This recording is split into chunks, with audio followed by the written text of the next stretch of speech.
வெண்ணெயில இருந்து நெய் எடுக்கிற ப்ராசஸ் பத்தி தாங்க இப்போ நான் காமிச்சு கொடுக்க போறேன். வெண்ணெயை ஒரு பாத்திரத்துல எடுத்து நல்லா கரையிற வரைக்கும் கிண்டி விடணுங்க. அது நல்லா கரைஞ்சி கொதி வரும். கொதிச்சுட்டு நல்லா கொதிக்கணும். இது நல்லா கொதிச்சு பொங்கி வருங்க.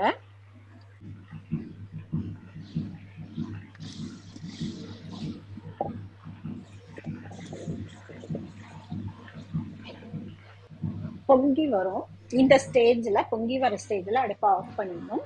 அந்த பொங்கு வத்தின உடனே நல்லா ஒரு கரண்டி வச்சு நல்லா கிளறி விடணும். அப்ப அந்த பால் சம்மந்தப்பட்ட செடிமெண்ட்ஸ் ஏதாவது இருந்தாலும் அதெல்லாம் அடி பிடிக்காம அதை கிளறி விட்டுணும். ஆனா அது ஸ்மெல் வராதுங்க நெய்ல.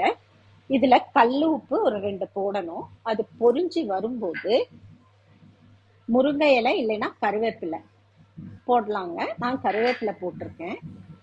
போட்டா அது நல்லா போட்ட உடனே திருப்பியும் அது பொங்கி வரும். அது வத்தி வரும்போது அதை நல்லா வடிகட்டி ஒரு ஸ்டோர் பண்ணிக்கணுங்க ஒரு கண்டெய்னர்ல. இப்போ கீ ரெடி. இதை நம்ம சமையல்ல யூஸ் பண்ணலாங்க. ட்ரை பண்ணி பாருங்க.